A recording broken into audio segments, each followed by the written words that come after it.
ஞான ஒளி YouTube channel நேயர்கள் அனைவருக்கும் வணக்கம். இந்த பதிவில் ஆடி மாத ராசி பலன்கள் காணலாம். ஆண்டவன் எல்லோருக்கும் அளந்து கொடுத்து விட்டார். குழந்தை பிறக்கும் போதே உனக்கு இவ்வளவுதான், இந்தா பிடிச்சிக்கோ, இதான் உன் தலைவிதி அப்படின்னு குழந்தை பிறக்கும் போதே ஆண்டவன் எல்லோருக்குமே அளந்து கொடுத்து விட்டார். சிலருக்கு வசதி இருக்கும், சிலருக்கு வசதி இருக்காது. சிலருக்கு இளம் வயதிலேயே குழந்தை பிறந்து இருக்கும், சிலருக்கு வயதாகியும் குழந்தை பிறக்காமல் இருக்கும். இருப்பதை கொண்டு வாழ்க்கையை நடத்துவதற்கான மனநிலையை யாருமே ஏற்படுத்தி கொள்வதில்லை. அங்கதான் பிரச்சனையே இருக்குது. உத்தராயண புண்ணிய காலம் முடிந்து தட்சாயண புண்ணிய காலம் ஆரம்பம். அதாவது தேவர்களுடைய பகல் பொழுது முடிந்து தேவர்களுடைய இரவு பொழுது ஆரம்பம். பரபவ ஆண்டின் 4வது மாதம் ஆடி மாதம். ஆடி மாதம் பெண் தெய்வ வழிபாடுக்கு உகந்த மாதம். அதாவது காளியம்மன், மாரியம்மன், பெண் தெய்வ வழிபாட்டுக்கு உகந்த மாதம். ஆடி அமாவாசை இறந்த முன்னோர்களுக்கு, பெரியோர்களுக்கு தர்ப்பணம், திதி கொடுக்கக்கூடிய சிறப்பான விசேஷ நாட்கள். ஆடி வெள்ளி விசேஷமான நாட்கள். எண்ணற்ற விரத விசேஷ நாட்கள் இந்த ஆடி மாதம் 32 நாட்களும் வருகிறது. இந்த ஆடி மாதத்தில் கோச்சார கிரகங்களை பார்க்கும்போது செவ்வாய், புதன், சுக்கிரன் 3 கிரகங்கள் மட்டும் வெவ்வேறு வீடுகளுக்கு பெயர்ச்சி ஆகுறாங்க. மற்ற கிரகங்கள் அப்படியே அந்தந்த வீட்டில் சஞ்சாரம் செய்கிறார்கள். சிம்மராசியில் கேது, கும்பராசியில் ராகு, மீனராசியில் சனி, கடகராசியில் குரு. வருட கிரகங்கள் அந்தந்த வீட்டில் அப்படியே சஞ்சாரம் செய்கிறார்கள். சனி பகவான் வக்கரமாகவும் குரு பகவான் அஸ்தங்கமாகவும் சஞ்சாரம் செய்கிறார்கள். ஆடி மாதம் 24 வரை குரு பகவான் அஸ்தங்கம். மீனம் ராசி அன்பர்களுக்கு பரபவ ஆண்டின் 4வது மாதமான ஆடி மாத ராசி பலன்கள் காணலாம். இந்த ஆடி மாதத்தில் சனி வக்கரம், குரு பகவான் அஸ்தங்கம். ஜென்ம ராசியிலே சனி பகவான் சென்று கொண்டிருக்கிறார். 7.5 நாட்டு சனியில் உங்களுக்கு ஜென்ம சனி ஓடிக்கொண்டிருக்கிறது.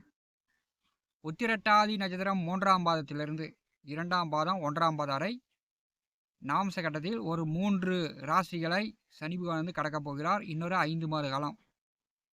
ஜென்ம ராசியிலே சனி பகவான் வக்கரகதியில் இருக்கும்போது மீன ராசி அன்பர்கள் பார்த்திங்கன்னா பல நாட்களாக, பல வருடமாக நீங்கள் பரிகாரம், பூஜை, நிறையா கோயிலுக்கு போய் வேண்டிக் கொண்டிருப்பீர்கள்.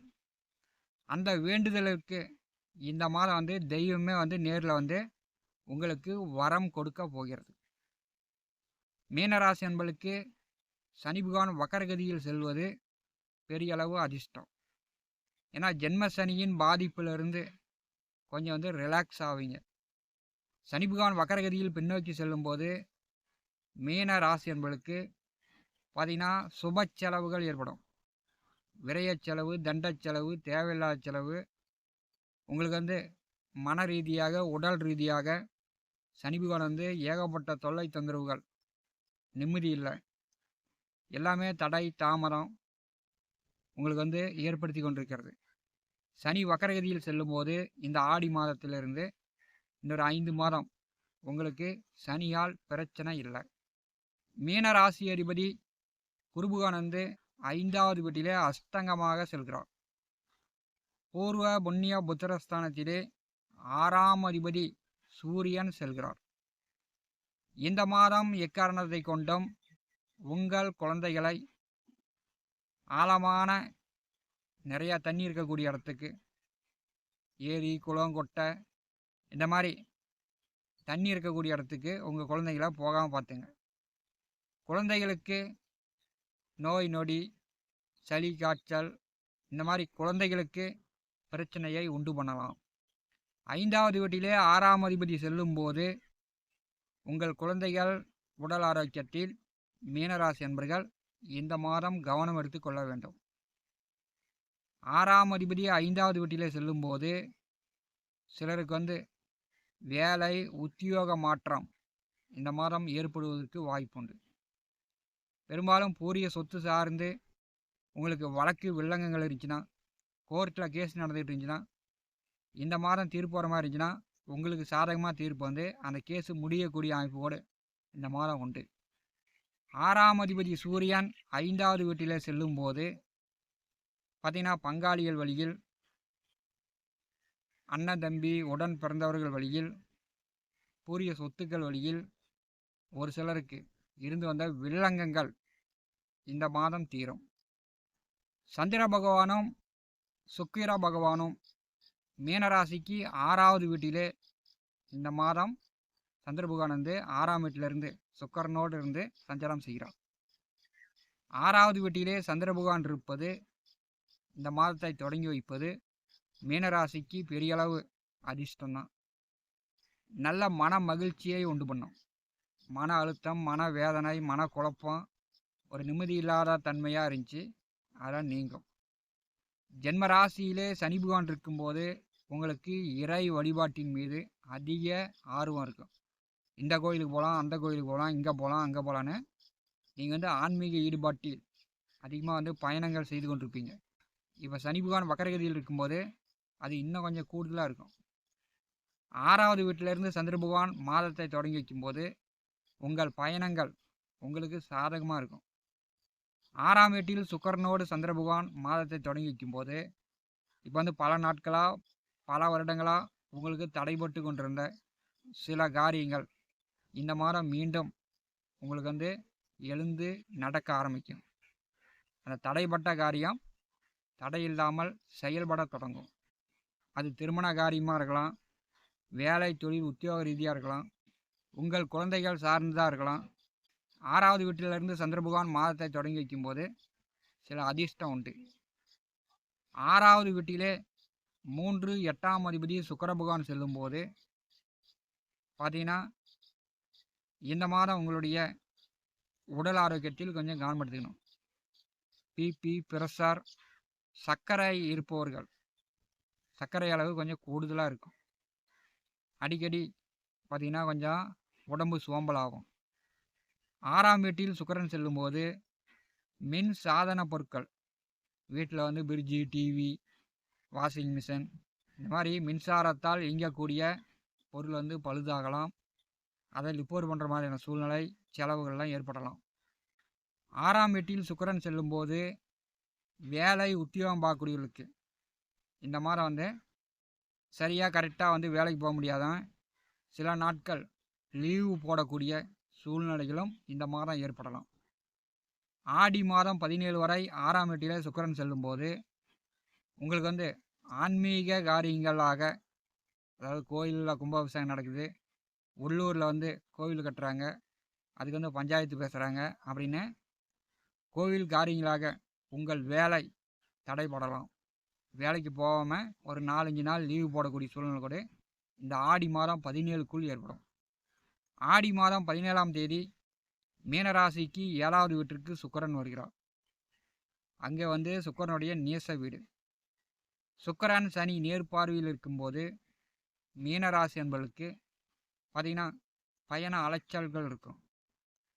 நண்பர்கள் மூலம், கூட்டாளிகள் மூலம், உறவினர்கள் மூலம் கூட்டாக சேர்ந்து தொழில் தொடங்கக்கூடியவர்கள், வேலை உத்தியோகம் பார்க்கக்கூடியவர்கள், வியாபாரம், வர்த்தகம், ஏற்றுமதி இறக்குமதி, பிஸ்னஸ் பண்ணக்கூடியவர்களுக்கு, கூட்டாக தொழில் செய்து கொண்டிருக்கக்கூடிய அனைவருக்கும் 7வது வீட்டிலே சுக்கிரன் வரும்போது பெரிய அளவு லாபகரமாக இருக்கும்.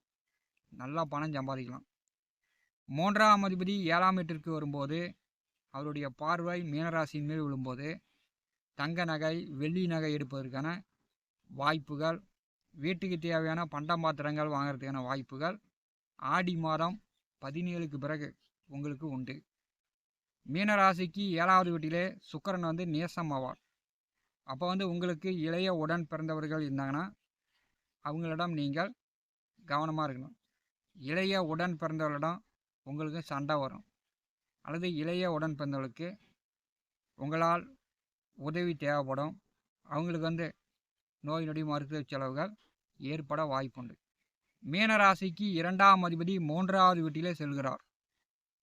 ஆடி மாதம் 16 வரை 3வது வீட்டில் செவ்வாய் செல்வது மீனராசிக்கு பெரிய அளவு அதிர்ஷ்டகரமான அமைப்பு. செவ்வாய் பாக்கியஸ்தானத்தை பார்வை செய்யும்போது கோவில் சார்ந்து, வழிபாடு சார்ந்து, ஆன்மீகம் சார்ந்து உங்களுடைய மன எண்ண ஈடுபாடு கொஞ்சம் கூடுதலாக இருக்கும். கோவில் கட்டுமானத்திற்கோ, கோவில் திருப்பணிக்கோ, கும்பாபிஷேகத்திற்கோ நீங்கள் பணங்காசு அதிகமாக செலவு பண்ணுவீங்க. 9வது வீட்டை செவ்வாய் பகவான் பார்வை செய்யும்போது பணங்காசு அப்படி இல்லைன்னா உழைப்பு ரீதியாக கூட மற்றவர்களுக்கு உதவி செய்வீங்க. மீனராசிக்கு 3வது வீட்டிலே ஆடி மாதம் 16 வரை செவ்வாய் செல்லும்போது இளைய உடன் பிறந்தவர்களுக்கும் உங்களுக்கும் கருத்து மோதல்கள், சண்டை சச்சரவுகள் வரலாம். அதனால் இளைய உடன் பிறந்தவர்களிடம் கொஞ்சம் கவனமாக இருங்க. ஆடி மாதம் 16ஆம் தேதி 4வது வீட்டிற்கு செவ்வாய் செல்கிறார். சிலர் வீடு கட்டலாம், சிலர் புதிய வண்டி வாகனங்கள் வாங்கலாம். 4வது வீட்டிற்கு செவ்வாய் செல்லும்போது 2 தொழில், 2 வேலை, 2 வருமானம், 2 சம்பாத்தியம் புதனுடைய அம்சத்தில் இருப்பவர்கள். இப்போ ரியல் எஸ்டேட் தொழில் செய்யக்கூடியவர்கள், கமிஷன், புரோக்கர், தரகு தொழில் செய்யக்கூடியவர்களுக்கு நல்லா அதிர்ஷ்டகரமாக இருக்கும். வீடு, மனை, நிலம், சொத்து சார்ந்து, விவசாயம், மண், நிலம், பூமி சார்ந்து வேலை தொழில் செய்யக்கூடியவர்களுக்கு நல்லா அதிர்ஷ்டகரமாக இருக்கும். 4வது வீட்டிலே செவ்வாய் செல்லும்போது உங்கள் தாயாருக்கு அதிகமாக கோபம் வரும். உங்கள் தாயாருக்கும் உங்களுக்கும் கருத்து மோதல்கள் வரலாம். 4வது வீட்டிலே செவ்வாய் செல்லும்போது இயந்திரம், வண்டி வாகன ஓட்டுநர்கள், யூனிஃபார்ம் சர்வீஸ் வேலையில் இருப்பவர்களுக்கு அதிர்ஷ்டகரமாக இருக்கும். மீனராசிக்கு 4வது வீட்டிலே செவ்வாய் செல்லும்போது ஆடி மாதம் 16க்கு பிறகு கொஞ்சம் கூடுதலாக உங்களுக்கு உடல் உழைப்பு இருக்கும். மீனராசிக்கு 6வது வீட்டிலே கேது, சுக்கிரன், சந்திரன், 12வது வீட்டிலே ராகு. மீனராசிக்கு 6ஆம் இடம் இந்த மாதம் பலம் பெற்று செல்கிறது. செவ்வாய் பார்வையில் 6ஆம் இடம் பலமாக இருக்கும்போது கண்டிப்பாக மீனராசி என்பதற்கு கடன் குறைய வாய்ப்புண்டு. தேவையில்லாமல் கடன் வாங்க மாட்டீங்க. கடன் இருந்தாலும் கடன் அடைக்கலாம். 12வது வீட்டிலே ராகு இருக்கும்போது ஆன்மீக காரியங்கள் சார்ந்து, இறை வழிபாடு சார்ந்து, கோவில் கட்டுமானம் சார்ந்து உங்களுடைய பணச்செலவுகள் 12வது வீட்டிலே ராகு இருக்கும்போது மீனராசி என்பதற்கு ஏற்படும். ஆடி மாதம் 15 வரை மீனராசிக்கு சுகஸ்தானத்திலே புதன் ஆட்சி பெற்று அமர்ந்திருக்கிறார். 7ஆம் வீட்டிற்கும் 4ஆம் வீட்டிற்கும் அதிபதியானவர் ஆட்சியோடு இருக்கும்போது மீனராசி என்பதற்கு இந்த மாதம் சுகம் கூடும், மனநிலை தெளியும். படித்து கொண்டிருப்பவர்கள் படிப்பில் சாதனை புரிவீங்க. அதே மாதிரி விளையாட்டு போட்டி பந்தயங்களில் ஜெயித்து பரிசுகள்லாம் வாங்கிட்டுருவீங்க. ஆடி மாதம் 15ஆம் தேதி 5வது வீட்டிற்கு புதன் செல்கிறார். பார்த்தீங்கன்னா சூரியன், புதன், குரு முக்கூட்டு கிரகம் 5வது வீட்டில் வரும்.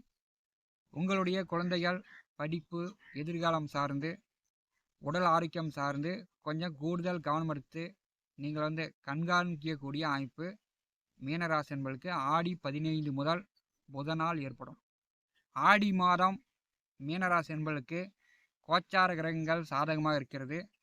ராசி அதிபதி அஸ்தங்கமாக செல்லும்போது நீங்கள் நிதானத்தோடு நாட்களை கடந்தால் நல்ல முன்னேற்றம் அடையலாம். ஞானவழி யூடியூப் சேனலை பார்த்து கொண்டிருக்கக்கூடிய அன்பர்கள், இதுவரை நம்முடைய சேனலை சப்ஸ்கிரைப் செய்யாத அன்பர்கள் மறக்காமல் நம்முடைய சேனலை சப்ஸ்கிரைப் செய்து கூடவே இருக்கின்ற ஆல் பட்டன் அழுத்திங்க. தினந்தோறும் நம்முடைய சேனலில் ஜோதிட பலன்கள் பதிவிடப்படும். உடனுக்குடன் நம்முடைய வீடியோவை பார்த்து பயன்பெறுங்கள். நன்றி, வணக்கம்.